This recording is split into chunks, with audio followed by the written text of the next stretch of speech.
The next witness was Kerry Roberts. On January 28th, she said she got home at around 8:30 p.m. Her husband went out to meet John. She was close friends with John's sister. John dated a lot of people during the time she knew him. She met Karen when John brought her over July 2020. She said her relationship with Karen was that she just viewed her as another person who took care of his kids. So she and Karen are not friends. She said the four of them never went out together or anything. She did mention Jen McCabe's name and said that Jen helped with the kids with John's niece and nephew. And this might be a reason for her to later be drawn to Jen because of the kids, because of her relationship with John, and the experience that they'd been through. She said her husband came home at around 10:30 and they went to bed around midnight. She said Karen called at 5 a.m. exactly on the dot. She said it was the second call from Karen. Kerry had missed the first call, which was 1 or 2 minutes before. She said Karen said John's dead. Kerry, Kerry, Kerry. And then Karen hung up.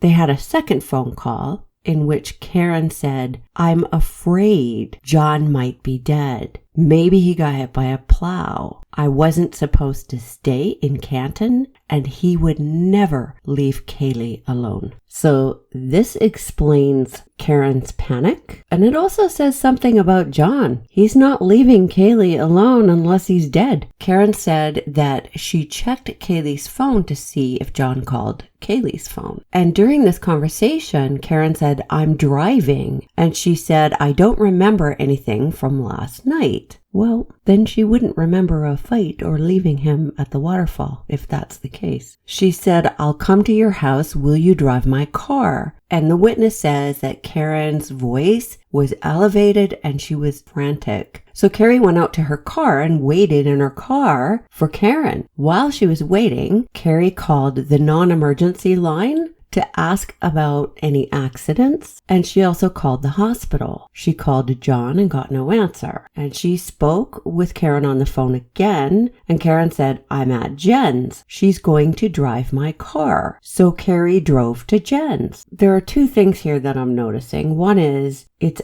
out of order if you compare it to Jen's testimony. But the order in which Kerry explains it makes more sense. The way Jen explained it was that Kerry was out there. Karen was running up the walk and there was a plow and there was Kerry and Kerry called. But Kerry was there. Well, Kerry's story here makes more sense than Jen's. Lally asks Kerry if she knew Jen before. So she tells the Reebok story and then adds on her own, that was it. I wasn't friends with her. But Jen has also picked up Kaylee at Jen's before. Kerry said she overheard Karen say, I left him at the waterfall, and overheard her say that her tail light was broken. She said she saw that pieces of the tail light were missing, but it was also caked with snow. But still, you could make out that there was a piece missing. She said it was dark out at the time she went to get Karen and at the time they went to Fairview. And in respect to that tail light, again, Kerry's story here makes more sense than Jen's. Kerry had pulled up, so she would have been behind Karen's vehicle, so in a better position to see. At no time did Jen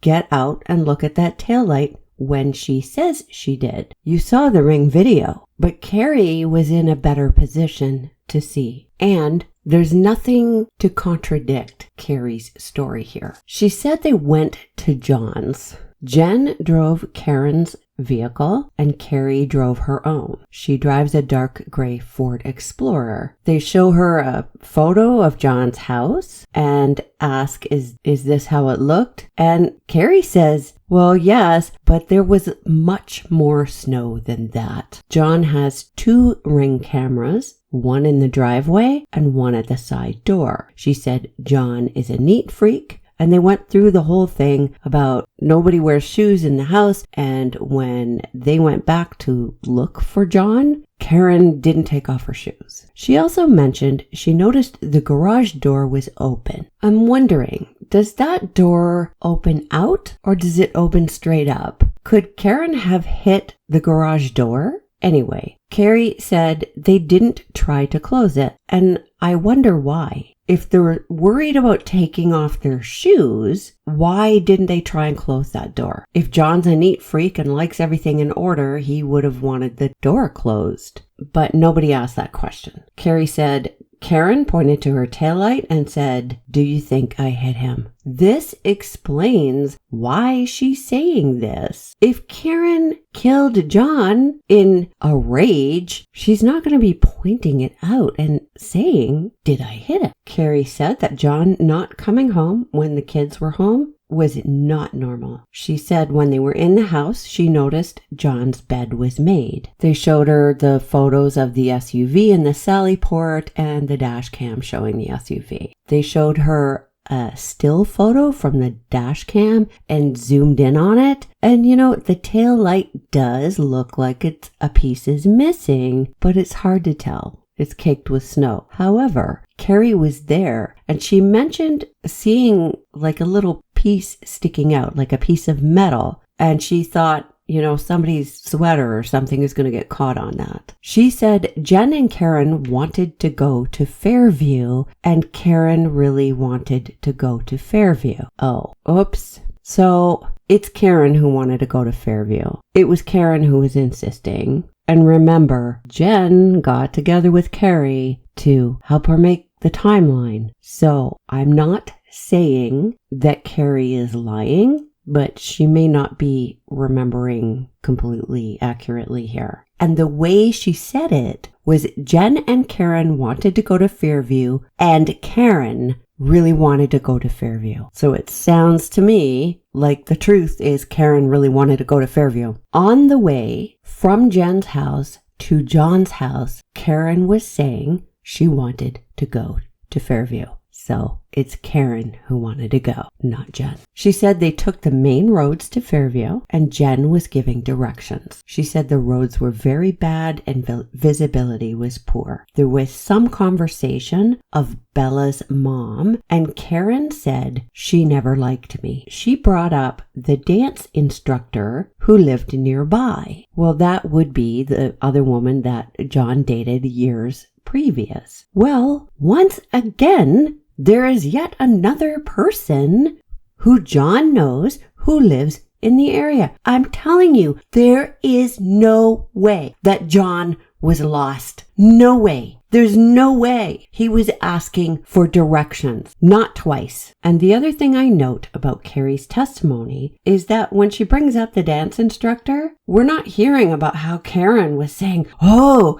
who is she?" like Jen did. When they arrived at Fairview, it was Karen who spotted John. And Kerry said she looked out, she didn't see him. And she looked at Jen like she's crazy. Karen got out of the vehicle and ran over to what Kerry describes as a mound of snow. Karen got out of the back of the driver's side of the vehicle. Kerry realized it was in the shape of a body. She said Karen lifted up his shirt and laid on him. I note here that Karen doesn't have to dig him out first. They showed the dash cam video of the scene, and as soon as it came on, Kerry became emotional, and this was real. There's going to be an argument about the fact that Karen was able to see him and the others didn't. And on the one hand, no one saw him earlier with his black sneakers on in the white snow because it was dark. But now they don't see him because of the white snow. Lally asks, did you call anyone? She says,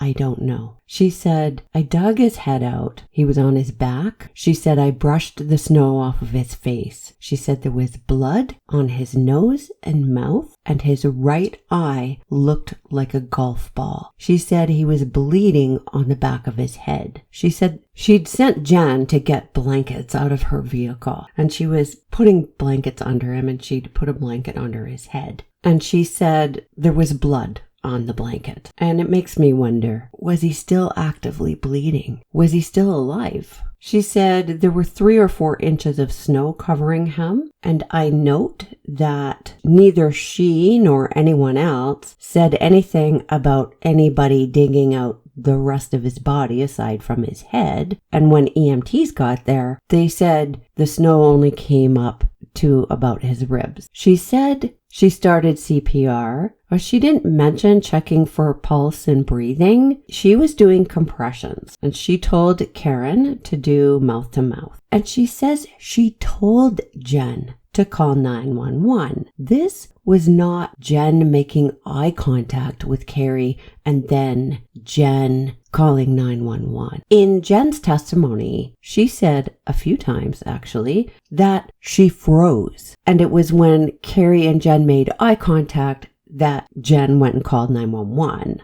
But Kerry is saying she told Jen to call 911. And Kerry is certified in CPR. And one of the things that they teach you is to tell somebody to call 911 to get that piece of that rolling, to get somebody out there. And Kerry said Karen was really upset. And she said, did I hit him? Is he dead? Kerry doesn't recall if there were overhead lights at the scene. And she said that she continued doing compressions. And while she was doing compressions, the first responders arrived. And when the EMTs arrived, they came and said, we'll take over. There is no mention here of having Jen do any chest compressions. Jen testified that Kerry asked her to take over some chest compressions, and so she did so. Well, that's not in Kerry's testimony at all. It sounds like Kerry was doing compressions, Karen was doing AR, and Kerry kept doing compressions until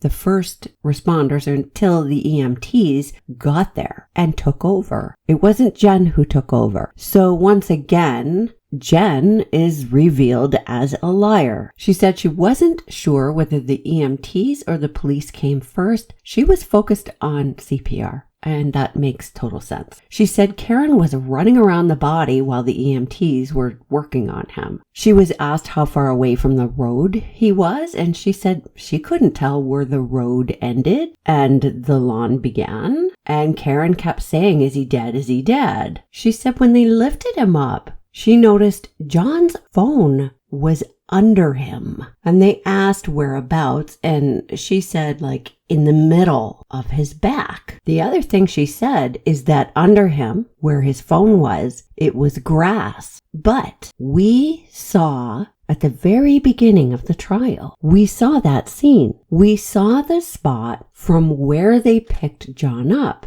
And the EMT on the stand said, yeah, you can see some of the blood pooling there. There was no grass. It was all snow. And watching Kerry testify, it didn't look to me like she was purposely hiding or lying, but there's every likelihood that her testimony and her recollection has been tainted by the interference of other people or another person. When Kerry sees this phone, she picked it up and put it in her pocket. Witnesses do things like this. And it's an example of why scenes have to be secured. She said that Jen and Karen were in the back of a cruiser and Kerry was outside of the cruiser. And she was telling Karen they're working on him. And she was frantic. And Karen noticed the blood on her hands and made the period remark. And Kerry said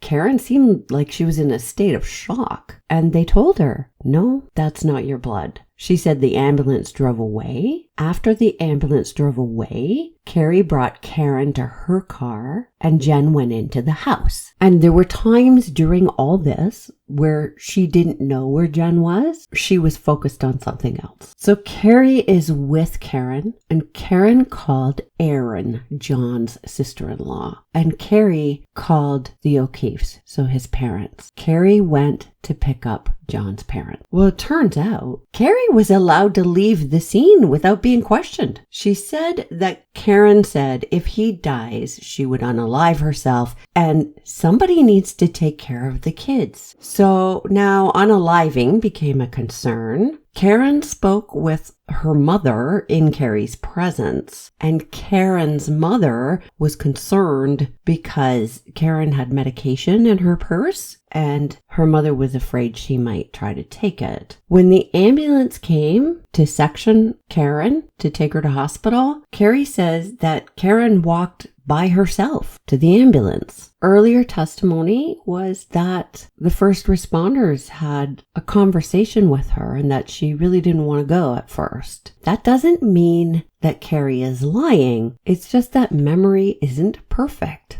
Kerry said she took John's parents to the hospital and Karen called Kerry from the ambulance and she was bugging, it sounds like. At the hospital, Karen told John's mother, "I dropped him off at a party." And the mother said, "What? You just left him?" And the father said, "Hey, not right now." Kerry says the troopers spoke with her at her own home. She said she only spoke to Proctor once at Jen's house. She was asked about handing over her phone, and this witness did not place any restrictions on what police could look at on her phone. You see, she doesn't have to hang on to her phone and delete anything. She doesn't have to delete conversations or say, "Don't look at my texts." And by the way, her tenor in her responses was not at all defensive. She wasn't trying to hide. She didn't argue or mince words or redirect focus. She didn't try to reframe anything anybody was saying. She was asked about the relationship with Officer Lank. She said her kids are friends with Lank's kids, but the adults aren't friends. But the Lanks have been at the house a couple of times. She said on this day when Jen was with her, she dropped her daughter off at Lank's. The wife came out to the car to talk and say, "How is everybody? This is horrible. How's everything going? How are the kids?" And when she was asked how long that conversation was with Lank's wife, she said, "I'm a talker. I'm guessing 45 minutes. Ouch." The whole way through her testimony, I thought she came across really well. She was believable. And then she says exactly the same words as what Jen said. Remember what I said in the last video? If it's too precise, it's a red flag. Lally asks her, "Where did you and Jen go after you left Lank's house?" And she said, "I don't know. I'm assuming home." And the defense had no cross-examination for this witness. And that's understandable. She came across well. There's no malice, at least nothing that's obvious. She wasn't playing a big game. The "I'm a talker 45 minutes bit, the defense wasn't going to get anything out of her on that anyway. And she was a sympathetic witness. The next witness was Laura Sullivan. She was very close to John. Lally had her tell this story of John's friends unaliving that occurred around 2013. In 2021, there was a group planning a trip to Aruba, so for New Year's Eve. John was interested, and Karen had questions, though, about the rooms. So Laura talked to Karen about it, and Karen had said she needed her own bathroom and her own space. So Laura put them in contact with somebody who had 2 rooms. Remember, Karen has MS, so it makes sense that she would want her own bathroom and some privacy. But even if she didn't, so what? Nothing wrong with needing your own space. Karen and John and the kids did end up getting the 2 rooms. She said in the lobby, she saw Karen and she'd not met her before. And Karen gave her a big hug, was very nice to her, and said, "I'm so glad to meet you. I've heard so much about you," this sort of thing. So note here, because we're going to get into a jealousy issue, note here that this is a lovely young woman and Karen is not expressing any sort of jealousy. In fact, she's warm. The group went out. They were on a patio for dinner. Karen paid the bill for the group. Lally asked about what happened the following day. John said he wanted to be at the pool and watch the Alabama game, and this didn't seem really to go anywhere here. She said that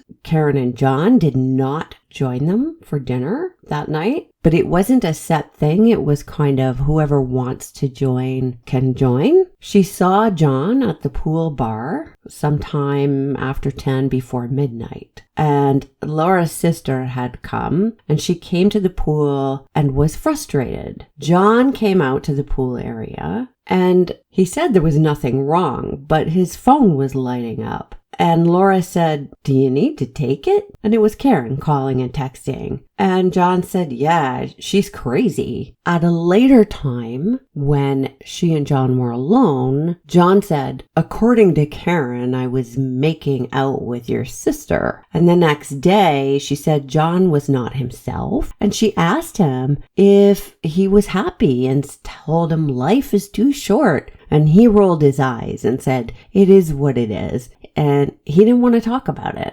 Now, the judge had instructed that the jury is not to take this testimony to suggest that Reed is more likely to have committed the crime of which she's accused. It's to go to the nature of John and Karen's relationship and the state of mind of John O'Keefe. Well, by the end of the trip, John was hugging Laura and saying it was a great trip. So whatever state of mind that seems so ominous or terrible, whatever it was, had obviously passed. This is a month before the incident. On the 29th, Laura did text with Karen and she asked what happened. And Karen said, "We found him in the snow at 5 a.m. And Laura's saying what happened, and there were a lot of questions of back and forth. And Karen said, "I don't know." Karen said, "We were both at the same party. I didn't go in.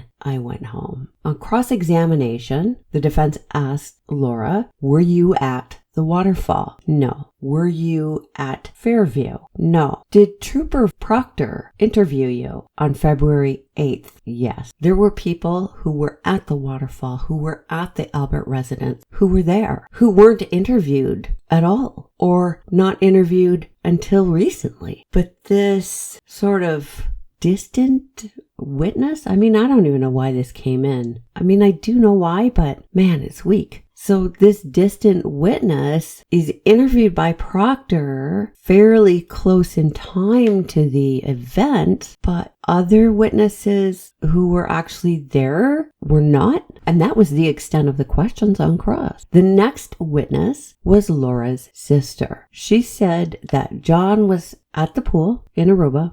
And so she'd talked to him there. And she said at one point later on, he stumbled out and his eyes were glassy. And she said to him, "What are you doing? Where are you going?" And he said, "Well, I'm going this way." And she hugged him and she kind of turned him around and said, "Well, then you should go that way." Maybe it looks like they had an intimate moment to somebody who doesn't know them or who doesn't know what's going on. So Karen is yelling to John, "Who is she?" John said, "Relax, it's Laura's little sister." And so the sister says, "Hi, nice to meet you." And Karen yells, "F you." And the sister yells, "Yeah, well, F you too." And she'd never met Karen before, so Karen doesn't know who this woman is. So it looks like her boyfriend is embracing somebody. I don't know what people want to make this into. I don't think this is a big hairy deal. If it was a pattern of behavior, that would be different. There's nothing here. And at the end of the trip, John is saying it was a great trip. And John and Karen stayed together. And according to other testimony, they were planning a trip together and were excited about it. Subsequent to this, closer in time to the 28th, this is using a trope, and they're really reaching for it. That's all I've got for you on this one. Trust your gut. I'll see you in the comments.